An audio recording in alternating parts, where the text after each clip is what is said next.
Muhammad Ali himself. But perhaps at the real heart of tomorrow is going to be a recognition of the values and resilience of the people of this town of Louisville, who were, of course, caught up in the maelstrom of the civil rights protests, like Ali was exactly a generation ago.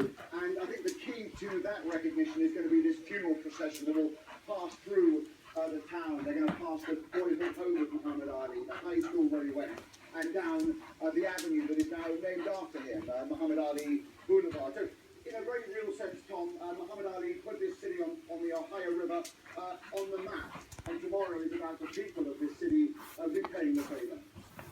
Thank you very much indeed. Hillary Clinton's campaign for the presidency got a boost from someone who knows all about what's involved. Look, I know how hard this job can be. That's why I know Hillary will be so good at it. President Obama said he's be backing Mrs. Clinton for the job rather than her rival, Senator Bernie Sanders. Mr. Sanders had an hour-long meeting with President Obama and came out saying he was determined to work with Mrs. Clinton to defeat their Republican opponent, Donald Trump. The truth is a word we've heard quite a lot recently in connection with past injustices. Springs to mind, not to mention the Birmingham pub bombings. Now, another group of families have said how pleased they are to finally know the real story behind the deaths of 6 Roman Catholic men in Northern Ireland at the hands of loyalist gunmen 22 years ago next week. A new report says the murders happened because police put protecting their informants ahead of making arrests. The Loughlin Island massacre ranks among the darkest deeds of Northern Ireland's troubles. A tiny bar in a rural community. Blood on the carpet. Drinks left where they'd been abandoned. Those who bought them gunned down without mercy. 6 men died. They'd been watching a World Cup football match between Ireland and Italy on the bar's television. Barney Green was the oldest of 87. Like the others, he was murdered because he was a Catholic. The entire population, Protestant and Catholic, turned out for the funerals.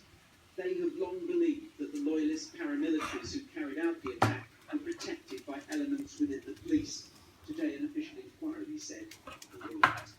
The investigation, particularly in its early stages, was characterised by incompetence, indifference and neglect. The failings are detailed in the report.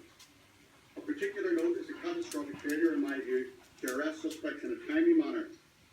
The police ombudsman found the detectives had the names of suspects within 24 hours of the shooting, but delayed making arrests. A strong allegation that one of their own officers had warned the killers they faced imminent arrest was not acted upon. The report said one of the loyalist suspects was a police informer, and there was reluctance to act against him.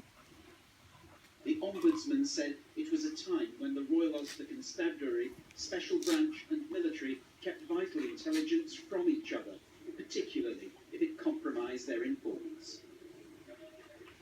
For families who campaigned 2 decades for this fresh inquiry, this was an emotional day. Victim Adrian Rogan's daughter summed it up. Today I'm thinking about my dad and all those murdered that awful night on the 18th of June, when they went simply to watch a soccer match at their local pub. Today we finally have a report by the police ombudsman at last that vindicates our long-held suspicions and belief that the truth about these murders was being covered up. 22 years on, no one has ever stood trial for the Lough Island murders. Bill Davis, Music 10. Magus's British intelligence was party to him being sent to Libya for interrogation and, he claims, torture, was told today no one will be prosecuted. Abdel Hakim Belhaj, here revisiting the cell where he was held, was kidnapped in Thailand with his pregnant wife in 2004. But the Crown Prosecution Service says there is not enough evidence for anyone from MI6 to be prosecuted.